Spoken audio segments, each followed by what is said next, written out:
Hello friends, அனைவருக்கும் வணக்கம். Welcome to TNPSC kingdom. So இந்த வீடியோ பதிவில் நம்ம என்ன தகவல் பற்றி பார்க்க போகிறோம் அப்படின்னு பார்த்தீங்கன்னா, யூனிட் 5க்கான வேர் டு ஸ்டடி பார்க்க போகிறோம். சரியா? அதாவது டிஎன்பிஎஸ்சி குரூப் 4க்கு இப்போ புது சிலபஸ் வந்து நம்மளுக்கு கொடுத்துருந்தாங்க. ஸோ இந்த புது சிலபஸ் படி வரப்போகிற 2025 எக்ஸாமை கிராக் பண்ணுறதுக்கான வேர் டு ஸ்டடி. சரியா? எக்கனாமிக்ஸுக்கு. ஏன்னா வெரி வெரி இம்பார்ட்டண்டான ஒரு சப்ஜெக்ட் வந்து இந்த வாட்டி எக்கனாமிக்ஸை வந்து ஆக்கியிருக்காங்க. சரியா? ஓகேவா? ஏன்னா இதுக்கு முன்னாடி வரைக்கும் பார்த்தோம்னா நம்மளுக்கு எக்கனாமிக்ஸில் ரொம்ப கம்மியான கொஷின்ஸ் தான் வந்து வரும். ஸோ நிறையா பேர் வந்து படிக்கவே மாட்டாங்க. சரியா? ஸோ எக்கனாமிக்ஸ் அண்ட் சயின்ஸ் தான் வந்து கடைசியாக வந்து படிப்பாங்க. ஆனால் இந்த தடவை நம்மளுக்கு எக்கனாமிக்ஸில் கிட்டத்தட்ட ஒரு 20 கேள்விகள் வந்து கொடுத்துருக்காங்க. ஓகேவா? ஸோ அப்படி நம்ம பார்த்தோம் அப்படின்னா எக்கனாமிக்ஸ் படிக்காமல் நீங்கள் எக்ஸாமுக்கு போகிறதே வேஸ்ட்டு. ஓகேவா? ஸோ ஏன்னா எக்கனாமிக்ஸில் வந்து நம்மளுக்கு 20 கேள்விகள் கொடுத்துருக்கிறதுனால பொருளாதாரம் கண்டிப்பாக நீங்கள் படித்தே ஆகணும். சரியா? ஸோ அதில் இந்த தடவை நம்மளுக்கு என்ன பண்ணியிருக்காங்க அப்படின்னா யூனிட் 5ல இந்திய பொருளாதாரம், அதுக்கப்புறம் தமிழ்நாட்டில் வளர்ச்சி நிர்வாகம். சரியா? அதாவது இந்தியன் எக்கனாமிக்ஸையும் யூனிட் 9ஐயும் பழைய சிலபஸ் படி பார்த்தோம்னா இந்தியன் எக்கனாமிக்ஸையும் யூனிட் 9ஐயும் வந்து சேர்த்து வந்து நம்மளுக்கு யூனிட் 5 வந்து இங்கே கொடுத்துருக்காங்க. ஓகேவா? ஸோ ஆல்ரெடி நம்ம யூனிட் 3 ஆல்ரெடி வந்து நம்ம யூனிட் 3 அண்ட் யூனிட் 4 வந்து பார்த்துருந்தோம். ஓகேவா?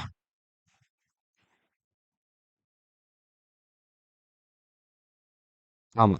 யூனிட் 3 அண்ட் யூனிட் 4 வந்து நம்ம பார்த்துருந்தோம். ஸோ இப்போ வந்து நம்ம யூனிட் 5 வந்து பார்க்குறோம். சரியா? ஸோ அதையும் வந்து ஆல்ரெடி அதை நீங்கள் பார்க்கல அப்படின்னா கீழே டிஸ்கிரிப்ஷனில் லிங்க் கொடுக்குறேன். அதையும் வந்து பார்த்துக்கோங்க. ஏன்னா நம்ம ஆல்ரெடி அந்த 2 வீடியோலையும் சொல்லியிருப்போம். நம்ம 4 வேர் டு ஸ்டடியும் வந்து கொடுப்போம். யூனிட் 2, 3 யூனிட் 3, 4, 5, 6 சரியா? இந்த 4 வேர் டு ஸ்டடியும் வந்து நம்ம கொடுப்போம். அந்த 4யுமே நீங்கள் பார்த்தீங்கன்னா தான் எந்தெந்த லெசன்ஸ் வந்து படிக்கணும் அப்படிங்கிறது உங்களுக்கு தெரியும். சரியா?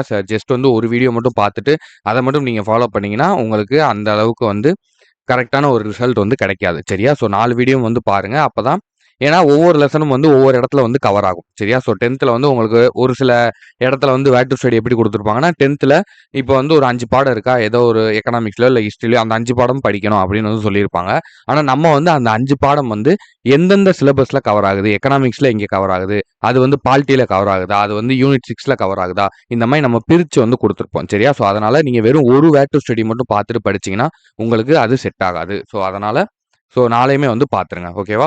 ஸோ இதை பொறுத்த வரைக்கும் இந்திய பொருளாதாரம், அதுக்கப்புறம் யூனிட் 9 பழைய யூனிட் 9 நம்மளுக்கு சேர்த்து கொடுத்துருக்காங்க. இதில் வந்து நம்மளுக்கு என்னென்ன கொடுத்துருக்காங்க அப்படின்னு பார்த்தீங்கன்னா இந்திய பொருளாதாரத்தின் இயல்புகள், அதுக்கப்புறம் 5 ஆண்டு திட்ட மாதிரிகள், அதுக்கப்புறம் ஒரு மதிப்பீடு, திட்டக்குழு மற்றும் நிதி ஆயோக். ஓகேவா? வருவாய் ஆதாரங்கள், இந்திய ரிசர்வ் பேங்க் பற்றி கொடுத்துருக்காங்க, நிதி ஆணையம், அதுக்கப்புறம் மத்திய மாநில அரசுகளுக்கு இடையேயான நிதி பகிர்வு என்னென்ன அப்படிங்கிறது, சரக்கு மற்றும் சேவை வரி சம்பந்தப்பட்டது, பொருளாதார போக்குகள். ஓகேவா? ஸோ அதுக்கப்புறம் வேலைவாய்ப்பு உருவாக்கம், நிலச்சீர்திருத்தங்கள் மற்றும் வேளாண்மையில் அறிவியல் தொழில்நுட்பத்தின் பயன்பாடுலாம் என்னென்ன இருக்கு, அதுக்கப்புறம் தொழில் வளர்ச்சி, ஊரக நலன்சார் திட்டங்கள், அதுக்கப்புறம் சமூக பிரச்சனைகள், மக்கள் தொகை, கல்வி, நலவாழ்வு, அதுக்கப்புறம் வந்து வேலை வாய்ப்பு, வறுமை. ஓகேவா? ஸோ இது வரைக்கும் வந்து எக்கனாமிக்ஸ்ல கவர் ஆகுங்க. இதுக்கு அடுத்து இருக்கு பார்த்தீங்களா, சமூக நீதியும் சமூக நல்லிணக்கமும், சமூக பொருளாதார மேம்பாட்டின் மூலாதாரங்கள், அதுக்கப்புறம் தமிழ்நாட்டின் கல்வி மற்றும் நல்வாழ்வு முறைமைகள், அதுக்கப்புறம் தமிழ்நாட்டின் புவியியல் கூறுகள், பொருளாதார வளர்ச்சியில் அவற்றின் தாக்கமும், நலன்சார் அரசு திட்டங்கள், அதுக்கப்புறம் தற்போதைய சமூக பொருளாதார பிரச்சனைகள் மற்றும் நடப்பு நிகழ்வுகள். ஓகேவா? ஸோ இது வரைக்கும் இப்போ புதுசாக சேர்த்துருக்காங்க. அதாவது யூனிட் 9ல இருந்து எடுத்து இங்கே வந்து நம்மளுக்கு கொடுத்துருக்காங்க. ஓகேவா? ஸோ இது 2த்துக்கும் சேர்த்து தான் வந்து நம்ம லெசன்ஸ் வந்து சொல்ல போகிறோம். ஸோ நம்ம சொல்ல போகிற இதில் வந்து நம்ம வந்து ஒரு 15 லெசன் வந்து சொல்ல போகிறோம். ஓகேவா? ஸோ இந்த 15 லெசன் வந்து very very very very important. சரியா? இந்த 15 லெசன் நீங்கள் படிக்காமல் நீங்கள் எக்ஸாமுக்கே போகக்கூடாது. ஓகேவா? ஸோ அதுதான் வந்து இந்த எக்ஸாம் இந்த லெசன் லிஸ்ட் வந்து நம்ம கொடுக்குறது. ஓகேவா? இது வந்து ரொம்ப ரொம்ப ரொம்ப ரொம்ப ரொம்ப இம்பார்ட்டன்ட். ஓகேவா? இந்த 15 லெசனும் நீங்கள் கம்பல்சரி படிச்சிருக்கணும். ஸோ மற்ற லெசன்லாம் படிக்க வேணாமான்னு கேட்டிங்கன்னா மற்ற லெசன் வந்து நீங்கள் ஜஸ்ட் வந்து ஒரு ரீட் பண்ணிக்கோங்க. ஓகேவா? ஜஸ்ட் வந்து ரீட் பண்ணிக்கோங்க. இல்லை புக் பேக் கொஷின் மட்டும் பார்த்துக்கோங்க. ஓகேவா? ஸோ இதுதான் வந்து மெயினாக வந்து சிலபஸில் கவர் ஆகுது. இது போக எக்ஸ்ட்ராவாக உள்ள பாடங்கள் வந்து நீங்கள் வந்து ஜஸ்ட் வந்து ஒரு ரீட் பண்ணிக்கலாம். இல்லை புக் பேக் ஆன்சர்ஸ் மட்டும் நீங்கள் பார்த்துட்டு போகலாம். பாக்ஸ் டாபிக்கு அதுக்கப்புறம் புக் பேக் மட்டும் நீங்கள் பார்த்துக்கோங்க. ஓகேவா? ஸோ இதில் வந்து நம்ம ரொம்ப இம்பார்ட்டண்டாக பார்க்குறது ஃபர்ஸ்ட் என்ன அப்படின்னு பார்த்தோம்னா இந்திய பொருளாதாரம். சரியா? ஸோ இந்திய பொருளாதாரம் அப்படிங்கிற பாடம் வந்து எங்கே கொடுத்துருப்பாங்கன்னா 11th வந்து கொடுத்துருப்பாங்க. இங்கிலீஷ் மீடியம் ஸ்டூடெண்ட்ஸுக்கு வந்து இந்தியன் எக்கனாமி அப்படின்னு சொல்லி இருக்கும். ஸோ அதுக்கப்புறம் வந்து இந்திய பொருளாதாரம் சுதந்திரத்திற்கு முன்னரும் பின்னரும். சரியா? Indian economy before and after independence அப்படின்னு இங்கிலீஷ் மீடியம், அதுவும் வந்து 11th ஸ்டாண்டர்ட். அதுக்கப்புறம் வந்து இந்தியாவில் மேம்பாடு அனுபவங்கள், அதுக்கப்புறம் ஊரக பொருளாதாரம். இது 2மே வந்து 11th ஸ்டாண்டர்ட் தான். ஓகேவா? ஸோ இந்த இடத்துல வந்து டைப் ஆகலை. ஸோ இதுவும் வந்து 11th ஸ்டாண்டர்ட் தான். டெவலப்மெண்ட் எக்ஸ்பீரியன்ஸ் இன் இந்தியா, அதுக்கப்புறம் ரூரல் எக்கனாமிக்ஸ். ஓகேவா? ஸோ இப்போ இந்த 4 லெசன் எப்படி அப்படின்னு பார்த்தீங்கன்னா இது வந்து ரொம்ப ரொம்ப ரொம்ப ரொம்ப இம்பார்ட்டன்டான லெசன்ங்க. நம்ம பாலிட்டில வந்து பார்த்தோம் இல்லையா? 10த்ல வந்து அந்த 3 பாடங்கள் இந்திய அரசியலமைப்பு, மத்திய அரசு, மாநில அரசு. இந்த 3 பாடமும் எவ்வளோக்கு எவ்வளோ இம்பார்ட்டன்ட் பார்த்தோம் பார்த்தீங்களா? ஸோ அந்த மாதிரி 11த்ல இந்த 4 பாடங்கள் வந்து ரொம்ப ரொம்ப ரொம்ப இம்பார்ட்டன்ட் சரியா? அதுலயும் இந்த ஃபர்ஸ்ட் 2 பாடங்கள் வந்து ரொம்ப இம்பார்ட்டன்ட்ங்க. இந்திய பொருளாதாரத்துல இருந்தும், அதுக்கப்புறம் வந்து இந்திய பொருளாதாரம் சுதந்திரத்துக்கு முன்னரும் பின்னரும். இதுல தான் வந்து நம்மளுக்கு 5 ஆண்டு திட்டங்கள்லாம் வந்து கவர் ஆகும். ஓகேவா? ஸோ இது அதனால இந்த பாடம் வந்து நம்மளுக்கு ரொம்ப இம்பார்ட்டன்டான ஒரு பாடம். சரியா? ஸோ நம்ம இப்ப அதுக்கப்புறம் பார்த்தீங்கன்னா, நம்மளுக்கு தமிழ்நாடு பொருளாதாரம் அப்படிங்கிற பாடம் வந்து 11த்ல இருக்கு. ஓகேவா? ஸோ அதுவும் வந்து நம்மளுக்கு இம்பார்ட்டன்ட் தான். ஏன்னா யூனிட் 9 சார்ந்து வர்றதுனால, யூனிட் 9ல வந்து நம்மளுக்கு தமிழ்நாடு சார்ந்து வந்து குடுத்துருப்பாங்க. ஸோ அதனால இது யூனிட் 9 பொறுத்தவரைக்கும் வெரி வெரி இம்பார்ட்டன்ட். சரியா? ஸோ அப்ப ஃபர்ஸ்ட் இந்த 5 பாடங்கள் சரியா? 11த்ல நீங்க படிக்கக்கூடிய இந்த ஃபர்ஸ்ட் 5 பாடங்கள பொறுத்தவரைக்கும் நீங்க ரொம்ப கான்சன்ட்ரேட் பண்ணி, அதிக முக்கியத்துவம் குடுத்து 100% நீங்க படிக்கணும். ஓகேவா? ஸோ அடுத்து பாருங்க. அடுத்து பார்த்தீங்கன்னா, பணவியல் பொருளியல் அப்படிங்கிற பாடம் 12ல மானிட்டரி எக்கனாமிக்ஸ். அதுக்கப்புறம் வங்கியியல், பேங்கிங், அந்த ரிசர்வ் வங்கி அதெல்லாம் வந்து குடுத்துருந்தாங்க பார்த்தீங்களா? அது எல்லாமே வந்து இந்த வங்கியியல் அப்படிங்கிற பாடத்துல வந்து கவர் ஆகும். அதுவும் வந்து 12ல இருக்கு. அப்புறம் நிதி பொருளாதாரம், பிஸ்கல் எக்கனாமி அதுவும் 12ல இருக்கு. பொருளாதார மேம்பாடு மற்றும் திட்டமிடல், அது வந்து எக்கனாமிக் டெவலப்மெண்ட் அண்ட் பிளானிங் அப்படின்னு சொல்லி இங்கிலீஷ் மீடியம் புக்ல வந்து இருக்கும். அதுவும் வந்து 12ல வந்து இருக்கு. ஓகேவா? ஸோ அப்ப 12த்த பொறுத்தவரைக்கும் ஒரு 4 பாடங்கள் வந்து நம்ம படிக்க போறோம். சரியா? இந்த 4 பாடங்களும் வந்து அதுக்கு அடுத்த லெவல்ல நம்ம இம்பார்ட்டன்ட் குடுக்குறோம். சரியா? ஃபர்ஸ்ட் 5 பாடங்களுக்கு 100% வந்து இம்பார்ட்டன்ஸ். அதுக்கப்புறம் வந்து அடுத்த 4 பாடங்களுக்கு 90% நீங்க இம்பார்ட்டன்ஸ் குடுக்கணும். ஓகேவா? ஸோ 90%னா என்ன சொல்றோம்னா 12த் அப்படிங்கிறதுனால நம்மளுக்கு லெசன்ஸ் வந்து கொஞ்சம் பெருசா இருக்கும். சரியா? அது போக ஒரு சில விஷயங்கள் வந்து நம்மளுக்கு புரியாம இருக்கலாம். இப்ப வந்து ஒரு லெசன படிக்கிறோம் அப்படின்னா 100%மே நம்மளுக்கு வந்து புரிஞ்சிரும். அந்த 100%மே வந்து நம்மளுக்கு மனப்பாடம் ஆயிரும். நம்மளுக்கு வந்து அந்த 100மே வந்து ரிமெம்பரா வந்து இருக்கும் அப்படின்னா கிடையாது. ஓகேவா? ஸோ அதுல ஒரு குறிப்பிட்ட பெர்சன்டேஜ் தான் வந்து நம்மளுக்கு ஞாபகம் இருக்கும். அத வச்சு தான் வந்து நம்மளுக்கு எக்ஸாம் ஹால்ல வந்து நம்ம எழுத போகும்போது, அத வச்சு நம்ம வந்து அப்படியே வந்து நம்ம கொஞ்சம் யோசிச்சு தான் வந்து நம்ம அந்த ஆன்ஸர் வந்து நம்ம கொண்டு வர மாரி வந்து இருக்கும். சரியா? ஸோ பெர்ஃபெக்ட்டா ஆன்ஸர் தெரியும் அப்படிங்கிறது ஒரு சில கொஸ்டின்ஸ் தான் வந்து இருக்கும். சரியா? ஸோ அந்த மாரி தான் வந்து ஒரு லெசனும். ஸோ அப்படி பார்க்கும்போது நீங்க 12ங்கிறனால கொஞ்சம் பெருசா இருந்துச்சுன்னா, உங்களால ஒரு சில டாபிக் படிக்க முடியலைன்னா, அத விட்டுட்டு மத்த டாபிக்க வந்து நீங்க கவர் பண்ணுங்க. சரியா? புரியலைன்னா சொல்றேன். ஓகேவா? ஸோ அதுவும் வந்து நெறைய வீடியோஸ் இருக்கு. நம்ம சேனல்ஸ்லயுமே வந்து வீடியோஸ் வந்து போடுவோம். ஸோ அதையும் பார்த்து கூட நீங்க ரெஃபர் பண்ணிக்கலாம். சரியா? ஸோ என்னங்கிறத நீங்க புரிஞ்சு படிச்சீங்க அப்படின்னா, இது வந்து ரொம்ப ரொம்ப ரொம்ப ரொம்ப ஈஸியானது எக்கனாமிய பொறுத்தவரைக்கும். ஓகேவா? ஸோ அடுத்தது நம்மளுக்கு 10த்ல வந்து தமிழ்நாட்டின் தொழில்துறை தொகுப்புகள் அப்படிங்கிற ஒரு பாடம். இண்டஸ்ட்ரியல் கிளஸ்டர்ஸ் இன் தமிழ்நாடு அப்படின்னு சொல்லி இருக்கும். 10த் ஸ்டாண்டர்ட்ல வந்து குடுத்துருக்காங்க. சரியா? 10த்ல இந்த ஒரு பாடம் வந்து படிக்கணும். ஸோ இதுவும் வந்து 90%ல வந்து சேர்த்துக்கோங்க.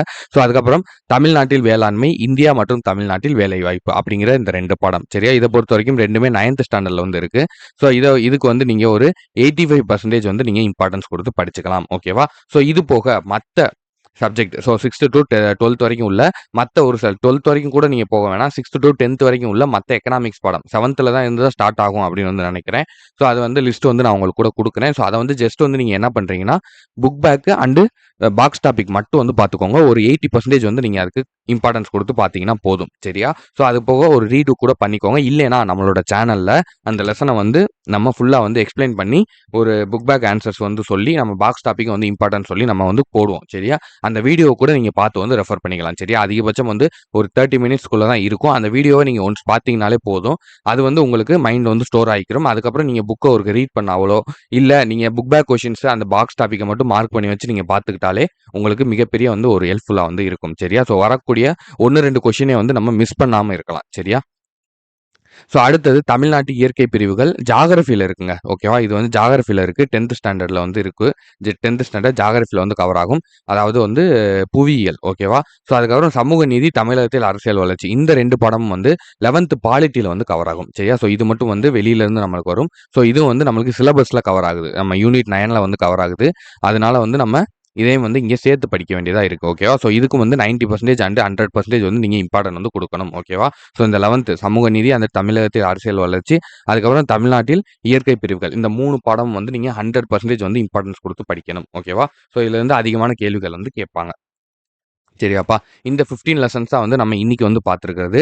ஸோ இது வந்து ரொம்ப வெரி வெரி இம்பார்ட்டன்டான லெசன். ஓகேவா? ஸோ இந்த லெசன்ல இருந்து தான் உங்களுக்கு 10ல ஒரு 8 கேள்விகள் வந்து கேட்டுருவாங்க. சரியா? இப்போ வந்து 10 கொஸ்டின் வந்து கேட்கறாங்க அப்படின்னா, அதுல 8 கேள்விகள் வந்து இந்த இதுல இருந்து வந்துரும். சரியா? ஒரு 2 கேள்விகள் வந்து கரண்ட் அஃபேர்ஸ் அது போக இதுலேருந்து ஏதாவது வேறு ஏதாவது ஒரு பாடங்கள்லேருந்து புதுசாக அந்த மாதிரி வந்து கேட்கலாம். ஸோ அந்த மாதிரி எக்ஸ்ட்ரா வர்றதையும் வந்து நம்ம ஓவர் கம் வந்து பண்ணிடுறோம். நம்மளோட சேனலை வந்து சப்ஸ்கிரைப் பண்ணி ஃபாலோ பண்ணிக்கோங்க. நம்ம வந்து எக்ஸ்ட்ரா உள்ள லெசன்ஸை வந்து நான் உங்களுக்கு எடுத்து வந்து குடுக்குறேன். சரியா? என்னென்ன இம்பார்ட்டன்ட் வந்து பார்க்கணும் அந்த லெசனுக்குள்ள. புக் பேக் வந்து என்ன இது ஆன்சர் என்ன? அதுக்கப்புறம் பாக்ஸ் டாபிக்கு என்னென்ன பார்க்கணும் அப்படிங்கிறத உங்களுக்கு தனித்தனியா நான் வந்து எடுத்து கூட வீடியோவா வந்து போடுறேன். ஸோ அப்படி போடுறத பார்த்து கூட நீங்க ரெஃபர் பண்ணி படிச்சுக்கலாம். சரியா? ஏன்னா எல்லாத்தையுமே உங்களுக்கு படிக்கிறதுக்கு நேரம் இருக்காது. இப்போ வந்து நம்மளுக்கு நேரம் வந்து ரொம்ப குறைவா தான் இருக்கு குரூப் 4க்கு. ஸோ இந்த பீரியடுக்குள்ள நீங்க படிச்சு சக்சஸ்ஃபுல்லா வேலை வாங்கணும் அப்படின்னா, இந்த ஒரு வேர் டூ ஸ்டடி வந்து உங்களுக்கு ரொம்ப ஹெல்ப்ஃபுல்லா வந்து இருக்கும். சரியா? ஸோ ஆனா வந்து ரொம்ப முக்கியமானது என்னன்னா, இந்த 15 பாடத்துல வந்து நீங்க ஒரு 100க்கு 95% ஆவது கான்ஃபிடென்ட்டா, கிளியரா, கிளாரிட்டியா வந்து இருக்கணும். சரியா? ஸோ அது வந்து ரொம்ப முக்கியம். இந்த 15 பாடத்தையும் வந்து நீங்க குறையா படிச்சுட்டு, மத்ததையும் வந்து நீங்க குறையா படிக்கக்கூடாது. இந்த 15 பாடத்த வந்து நீங்க ஃபிங்கர் டிப்ல வந்து வச்சிருக்கணும். சரியா? ஸோ அப்படி இருந்துச்சு மட்டும்னா தான், இந்த ஒரு டெக்னிக் வந்து உங்களுக்கு வொர்க் அவுட் ஆகும். ஓகேவா? ஸோ மத்த நம்மளுடைய வேர் டூ ஸ்டடியும் வந்து பார்த்துக்கோங்க. நீங்க 4யுமே பார்த்துட்டு யூனிட் 3, யூனிட் 4, யூனிட் 5, யூனிட் 6 ஓகேவா? இந்த 4யுமே நீங்க பார்த்துட்டு, நீங்க இத ஒரு ஃபுல்லா ஒரு லெசன் லிஸ்ட் எடுத்து நீங்க படிச்சீங்கன்னா தான் உங்களுக்கு இது கரெக்ட்டா வந்து வொர்க் அவுட் ஆகும். சரியா? ஸோ அத வந்து மைண்ட்ல வச்சுக்கோங்க. யூனிட் 1 அண்ட் யூனிட் 2 பத்தி நான் உங்களுக்கு சொல்றேன். சயின்ஸ பத்தி நம்ம என்னென்ன இம்பார்ட்டன்ட்ங்கிறத நான் உங்களுக்கு சொல்றேன். இல்லைனாலும் நம்ம சேனல்ல 9த், 10த்துக்கு மட்டும் புக் பேக், பாக்ஸ் டாபிக் வந்து எடுத்து போடலாம் அப்படிங்கிற ஐடியா வந்து இருக்கு. ஸோ அது வந்து ரெடி பண்ணிக்கிட்டு இருக்கோம். கூடிய சீக்கிரம் வந்து வந்துரும். ஸோ ஜியோகிராஃபிய பொறுத்தவரைக்கும் நான் சொல்றதுக்கு ஒண்ணும் அவசியம் இல்ல. 10த்ல உள்ள அந்த 7 பாடங்கள். சரியா? 10த்ல வந்து ஜியோகிராஃபில வந்து ஒரு 7 பாடம் வரும். அதுலயும் ஒரு பாடம் வந்து நம்மளுக்கு இங்க வந்து கவர் ஆயிருச்சு. சரியா? அதாவது இந்த தமிழ்நாட்டு இயற்கை பிரிவுகள் அப்படிங்கிற பாடம் வந்து இங்க நம்மளுக்கு கவர் ஆயிருச்சு. யூனிட் 6ல வந்து தமிழ்நாடு மானுட புவியியல் அப்படிங்கிற பாடமும் கவர் ஆயிரும்னு நெனைக்கிறேன். ஸோ அப்ப ஆக மொத்தத்துல 10த்ல உள்ள அந்த ஃபர்ஸ்ட் 5 பாடங்கள் ஜியோகிராஃபில உள்ள 7 பாடங்கள்ல ஃபர்ஸ்ட் அந்த 5 பாடங்கள் மட்டும் நீங்க பார்த்தா போதும். அதாவது தமிழ்நாடுன்னு கடைசியில் 2 பாடம் வரும். ஓகேவா? அந்த 7 பாடத்துல அந்த 2 மட்டும் வந்து நம்மளுக்கு முன்னாடியே அந்த 2 இதுல கவர் ஆயிரும். இந்த இந்த எக்கனாமிக்ஸ்லயே வந்து கவர் ஆயிருச்சு. அடுத்து யூனிட் 6லயும் வந்து நம்மளுக்கு கவர் ஆயிரும். அடுத்த வீடியோல நான் வந்து அத சொல்றேன். அது போக நம்மளுக்கு ஜியோகிராஃபில நீங்க படிக்க வேண்டியதுன்னு பார்த்தீங்கன்னா, அந்த 10த்ல உள்ள அந்த 5 பாடங்கள் மட்டும் தான். ஓகேவா? ஸோ அந்த 5 பாடங்கள மட்டும் நீங்க பார்த்து வச்சுக்கலாம். ஓகேவா? இது மட்டும் தான்ப்பா. இது தவிர வேற ஒண்ணும் இல்ல. சரி ஓகே. நோட்டும் பென்னும் எடுத்து இத அப்படியே பார்த்து எழுதி வச்சுக்கோங்க. ஓகேவா? ஸோ அடுத்து வந்து நான் உங்களுக்கு யூனிட் 6க்கான வேர் டூ ஸ்டடியும் போடுறேன். ஸோ இத பார்த்து எல்லாரும் கிளியரா எழுதி வச்சுக்கோங்க. உங்களுக்கு வேற எதுவும் தேவை, உங்களுக்கு வேற எதுவும் சந்தேகங்கள் இருக்கு, வேற எதுவும் உங்களுக்கு என்ன நீட் இருக்கு அப்படிங்கிறத கீழ வந்து கமெண்ட் பண்ணுங்க. வீடியோ புடிச்சிருந்துச்சுன்னா ஒரு லைக் பண்ணிட்டு உங்களோட ஃப்ரெண்ட்ஸுக்கும் வந்து ஷேர் பண்ணி விடுங்க. ஓகேவா? சரி ஓகே. Thank you. நான் உங்கள நெக்ஸ்ட் வீடியோல மீட் பண்றேன். நன்றி.